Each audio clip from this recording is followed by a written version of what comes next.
Unless they were notes. If they were notes, I would have to voice myself. Yeah. I understand. I wish I was coming. I want to put this somewhere where it's not over here by me. Put it by me. Oh, I'll probably just use it.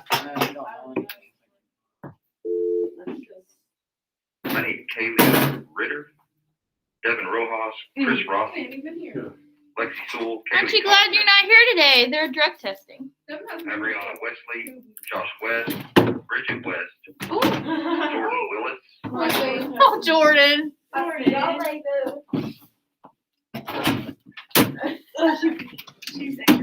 River O'Neill. He's. Please report to the art hallway. He just looks like he's. You know, I've never it's not as exciting as you might think. I want. You want to get drug tested? Just so you can have the I want someone to experience accuse me It sucks. and like, Yes. and then like prove them wrong. yes. Can I go to the office like Daisy smoke before school? You're like, I want to get drug tested just so I can prove you wrong. Yep. What do you? Daisy wants to get drug tested so they can prove him right. No, I'm just kidding. All right, let's talk about the Cold War. Wait, how would I word it? If one fails, we all fail. Like I'm just trying to use my dollar. That's good. Right? I said I think I said I don't know. So this PowerPoint has obscenely bright colors. I apologize. Yeah, and also bad Russian jokes. So, come on, baby, you can do it. I believe in you. There we go. We talked about yesterday how the Cold War wasn't a war. It's just tension between the USSR and the USA. So in 1945, 1946, after World War II, the two superpowers of the world are the United States and Soviet Russia. And the Soviet Union consists of Russia and then all those other countries like the Ukraine and Latvia and Estonia and all those countries that I can't remember what they are right now. But they're down there. The United States is is a capitalist country with a democracy. The USSR is a communist country with a dictatorship. It's like night and day. It's yin and yang. It's the opposites. Both wanted to be the most powerful country in the world. We wanted to be better than them. They wanted to be better than us. We basically talked crap about the Soviet Union, and the Soviet Union basically talked crap about us. Come on. There we go. Yeah. So when we showed the world, we had atomic power, that we had the atomic weapon when we dropped it on Hiroshima and Nagasaki, then like everything kind of blew up, literally and figuratively, from there. Because the Soviet Union was working on atomic bombs, the Japanese were working on atomic bombs, Germany was working on atomic bombs. Basically, every powerful nation in the world was working on atomic bombs. And so, because we got there first, Soviet Union's like, we can't let them beat us. So then they wanted them too. And we start this thing called the arms race, also becomes the space race. And it's basically who has the bigger stick, who has the bigger guns, who has the more powerful guns, who's got the space lasers, you know, who can spy on the other country. So a lot of countries became communist after World War II. So a lot of these countries were independent and starting over. And so communism was embraced by quite a few countries after World War II, like Czechoslovakia, Poland, Hungary, China, Cuba, and North Korea.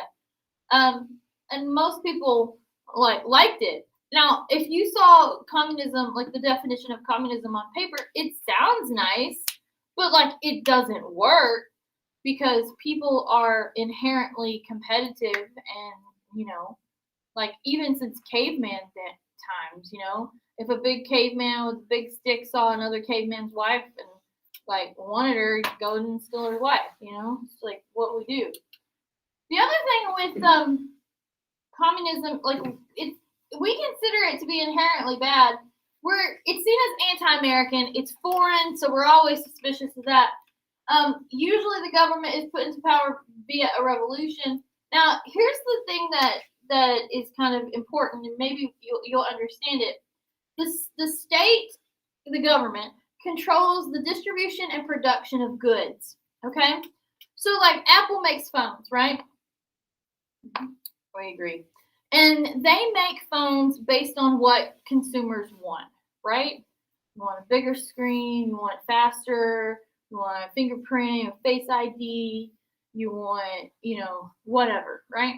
And they and then you want like the AirPods that go with it, and then the watch that like connects to it, like this whole thing, right?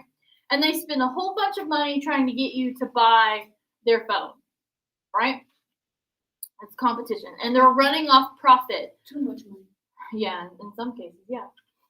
In a communist country, there is no Apple. The government makes the phones, and they're going to try to make they're going to make the cheapest phone that they can, because they're not working for profit. Their profit goes back into what they want to do.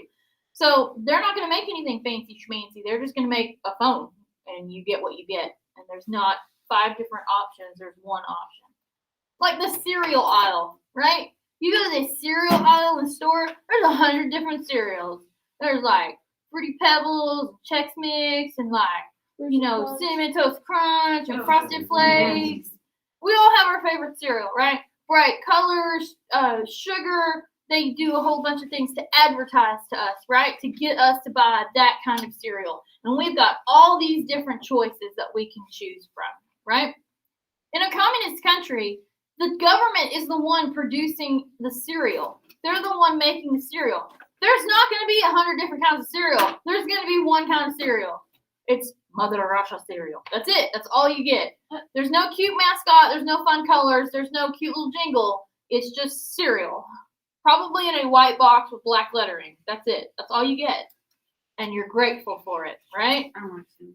So, it's the same way with like macaroni and cheese or anything else you can think of. When you go to the store, we live in a country, a capitalist country, where competition drives. You have people who own businesses, who produce goods. You have people who own landscaping businesses, right? They work for themselves. In a communist country, that's not how it goes. Nobody works for themselves. Everyone works for the government. The government owns the factories, and they own the landscaping businesses, and they own everything, and you work for the government. So it's not the same as yours. And in essence, it sounds good because like, oh, everybody's getting their fair share. Everybody has a job. Everybody has this. Everybody has that. But it's like, it's not the same. Does that make sense? Sort of. I would rather have 50 different kinds of cereal to choose from, but that's just me, I don't know your opinion on this question. Okay. This is one that I think about quite a bit. Okay. Do you think in the perfect utopian society, communism would be political strife? Do I think it would what now? In like our like a utopian society, ideal society, do you believe that do you think that it would be communism that we would use? Because it's probably it's a utopian society. Because somebody's got to be, because for everyone to get their fair share and for it to be equal, I have to think through this. Hold on. So if we're to utopia and everything is perfect, then there wouldn't be competition, right? Mm-hmm. Or is competition just because in competition there's winners and there's losers. Because communism is perfect on paper. It's like right. It's the best way to do things on paper. On paper, yeah. It's diplomatic corruption. Yeah. Contradicts it. Because you think about a competition-based society, free market, capitalist, whatever. There's going to be winners and there's going to be losers. Not every business is going to succeed. There's going to be businesses that succeed and there's going to be businesses that fail.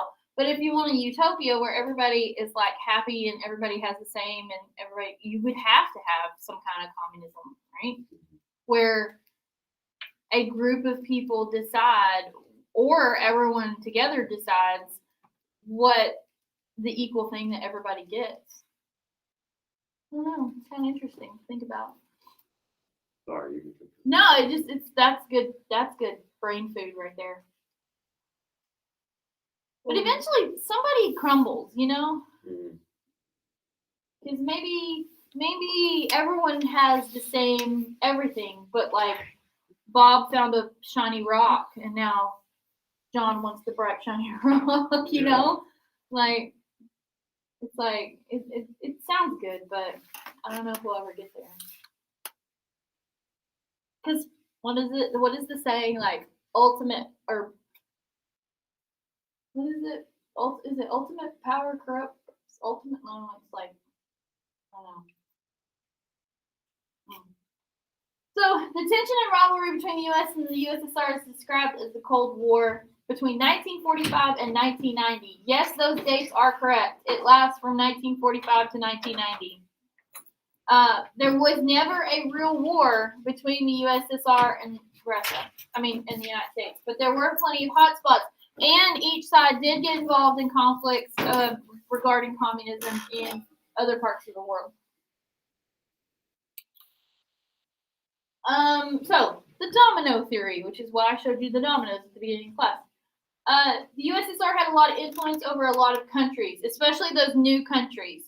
You see a new country forming and you want them to be your allies, so you step in. It's kind of like a new kid in school, like, you know, like Carlos, right? Like, really, like, oh, Carlos, this is a good dude. I think I want him on my side, so we're gonna be friends with him, right? Come on, Carlos, I'll show you the way. I'll show you who to talk to, who not to talk to, you know, where you need to hang out, where you don't need to hang out, all that stuff, you know. Create like an ally system. It's like that with countries where, oh, here's a new country forming. I'm gonna go be friends with that country so that they're on my side and they'll trade with me and they'll like me and everything like that. And the United States was worried that Soviet Russia was influencing over these countries that would make communism even more powerful. And we didn't want communism to spread because we're worried about the domino effect, which means if one falls, then they all just start to fall. And then the next thing you know, there's no democracy. It's all communism. Oops. So Germany is, I put the map up on the board over there so you can kind of understand what happened with Germany. Now, Germany cannot be trusted to run its own country because it decides that it's going to, you know, start world wars. So we divide Germany up. We basically divided it into four. The United States got part, France got part, and Great Britain got part, and Russia got part of it. So really, the United States, France, and the UK were all democratic. It's pretty much the same. So those all became one, and then the Soviet part became one. So Germany actually got divided up and became two countries. It became West Germany and East Germany. And like I told you yesterday, West Germany is going to be democratic, while East Germany is going to be communist. Then we went further than that, and we took the capital city of Berlin, and we divided it up as well.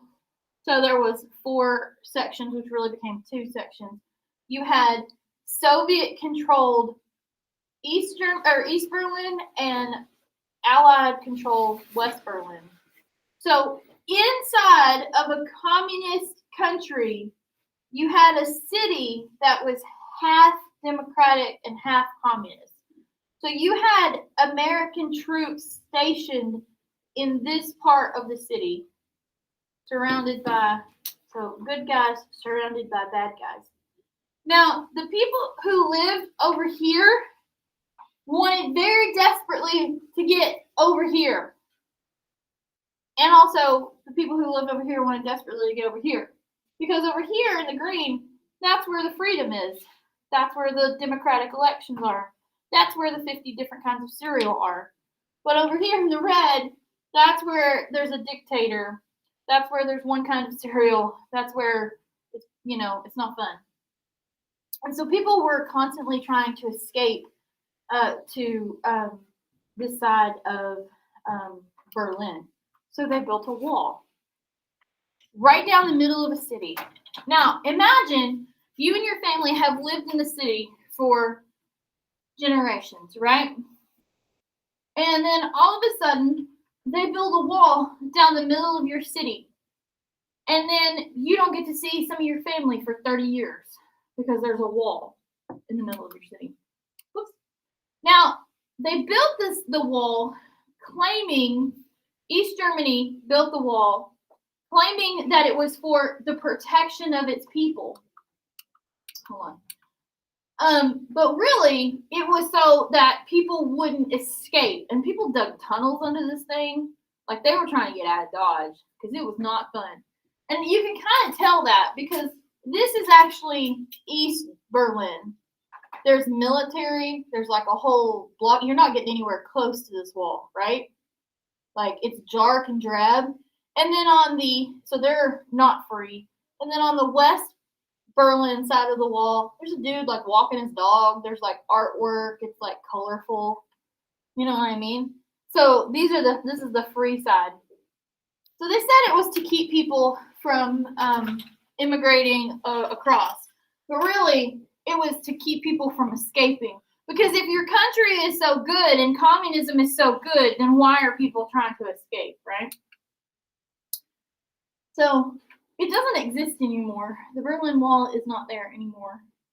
But it was a very long wall. You think there's like still pieces of it? Yeah. Yeah. We'll talk about that in a second, but yeah.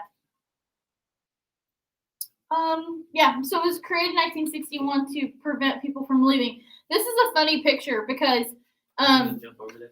well, this is West Berliners on this side, right? And they don't want to go to that side because that side's not good anyway. That side's under like dictator control, and they're not about that. But they're just sitting there watching it being built, you know. But they're also being divided off from their families and stuff like that, which is pretty terrible. At one point, there's like the American sector. That's Checkpoint Charlie, where you could go into the Soviet sector. They probably were like throwing your mama jokes back and forth at each other, I would assume. Lots of tense moments there. But literally, a wall right down the middle of the city, and a gate. But the gate wasn't open. And lots of barbed wire. In 1963, John F. Kennedy visited Berlin. He gave his famous Ich bin ein Berliner speech, where it's basically, I am a Berliner, I'm from Berlin. He's basically trying to unify everybody and stuff. Because, like, the idea was to divide up Germany and then eventually like give them their country back, you know, and let them run themselves again. But when they divided it up into communist and not communist, it wasn't so easy to unite the country again because we didn't want it to unite and become communist. So it caused some troubles. East Germans were killed if they tried to escape. So, like I said, they built tunnels and did all kinds of stuff to try to get out of there.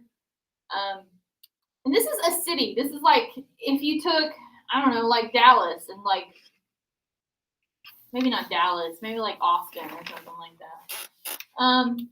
But yeah, lots of different graffiti. Some of the wall had like, I know, it says asexual. It's graffiti. Somebody's gonna draw a penis on a wall. It's just gonna happen. But they painted murals and parts of it and different things like that. So like they commissioned artists to come paint it. It's like we have this terrible wall, but at least it can be pretty, right? So they built a wall like around Mineola where you couldn't leave Mineola. Yeah. I would hate that because I hate it here. Yeah. Or what if they made it like, what if they did it where you can only be on one side of the city? Like, what if they did the wall in the like Mineola, but they cut you off from like Walmart and Sonic? You know? I live down the road from Walmart. But no, they put, yeah, well, that would be worse. What if they put the wall right there and like you can see Walmart, but you're never gonna get to Walmart because it's like right there. Well, instead, the government will bring you the food. I live You know? nowhere, so they don't have food. In 1987, Ronald Reagan went to Berlin. He gave his famous "Mr. Gorbachev, tear down this wall" speech, which we'll talk about again when we get to the end of the end. And so this was a time when like they didn't like the Soviet Union had basically collapsed at this point. They were ready to what's the word? Not separate, but Unite. reunite Germany again. And so 2 years later, they basically said, okay, unification has happened, and people went out and they tore down this wall with like sledgehammers from their garage. I mean, like they went out and like they got them, they just started tearing it down. You can buy pieces of the Berlin Wall on eBay. Like if you go to Berlin, like you can get like little pieces of it, little concrete pieces of it. There's some big sections that are in museums. I think there's one section that's in the Dallas Museum, and then there's one big section that is where Ronald Reagan is buried. They put a big section of it there.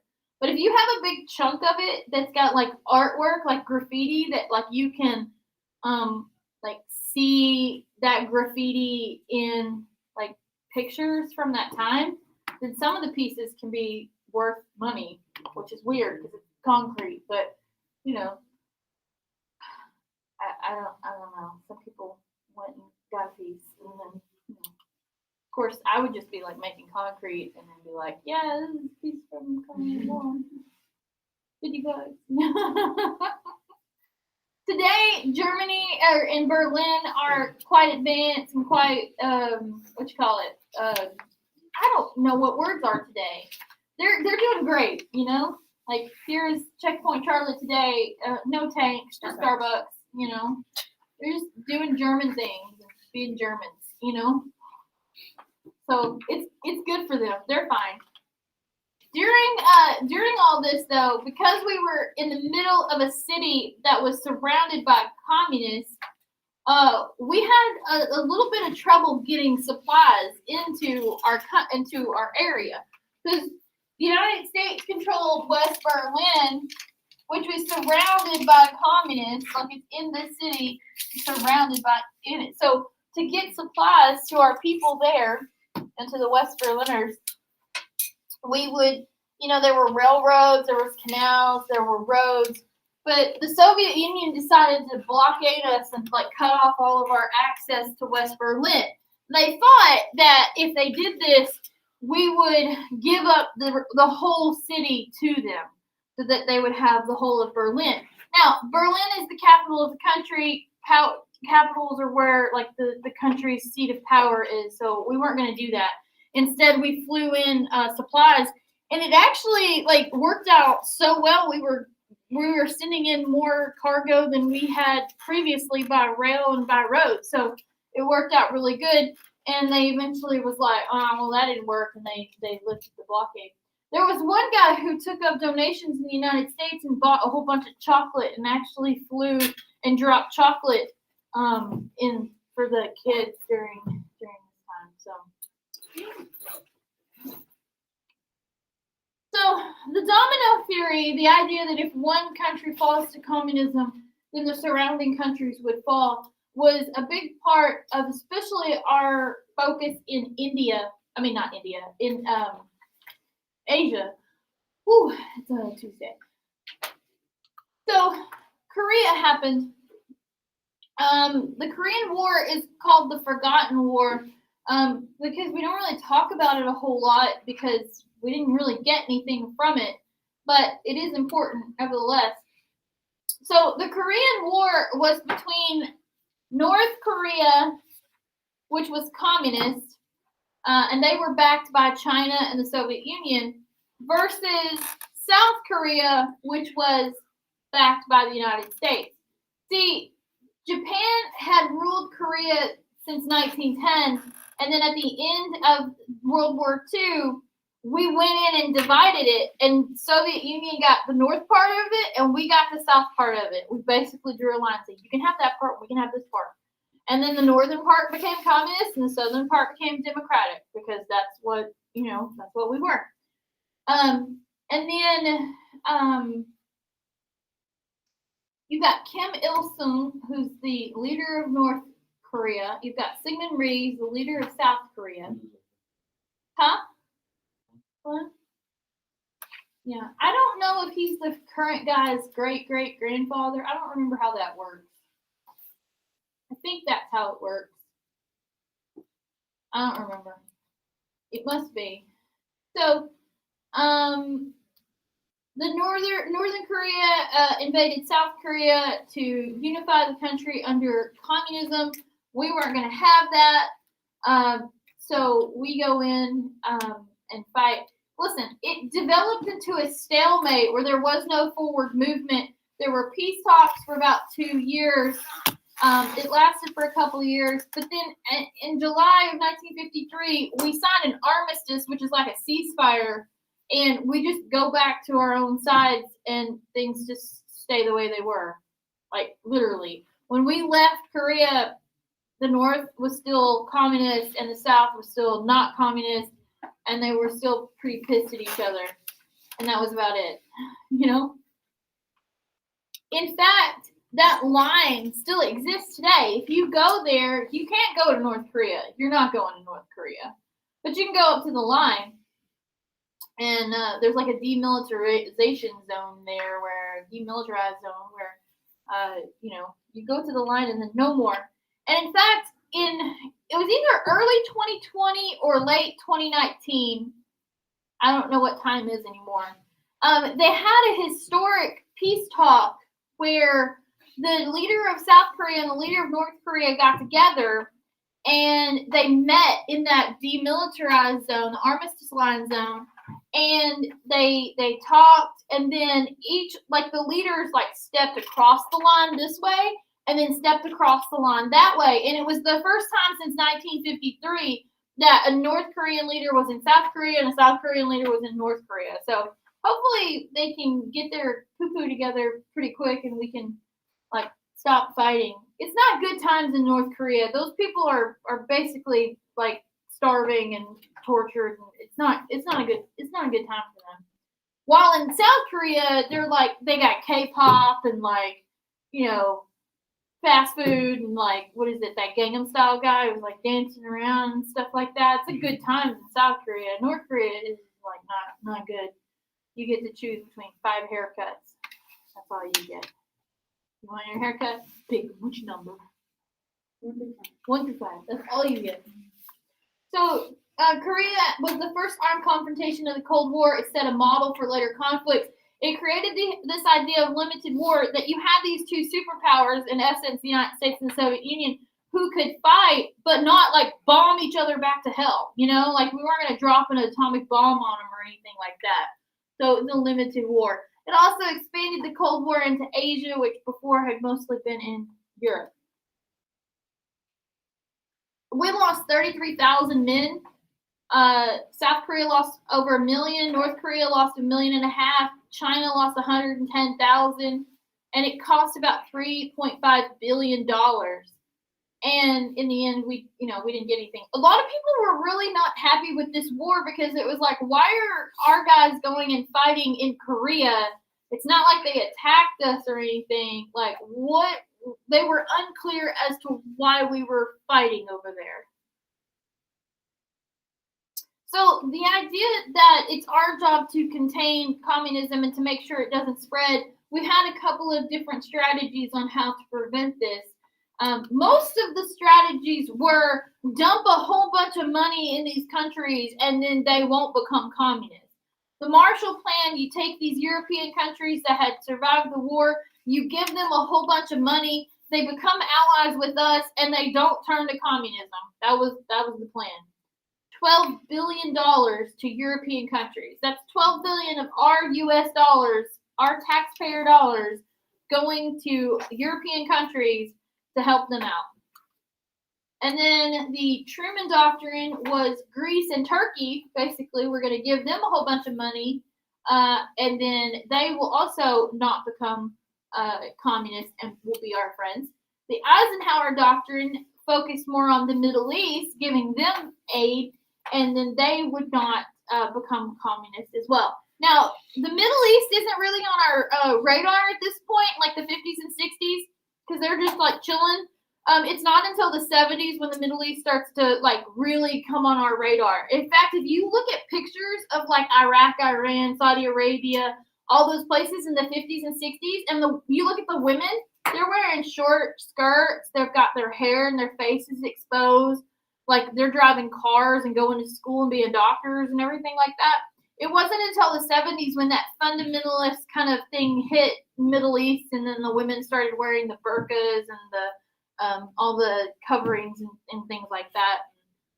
All of that really started happening. Weren't Soviets in the Middle East though? Yes, they were too. Like Yeah. for Yeah. 100 years. Yeah. That's been- Mhm. Yeah. Anytime there was like a weaker country, it was like, we're gonna go take them over. And then NATO, which still exists today, which is the North Atlantic Treaty Organization, a whole bunch of countries in the North Atlantic get together and decide we're not going to attack each other. And it's worked so well so far. I mean, we haven't attacked Canada or anything, so that's good.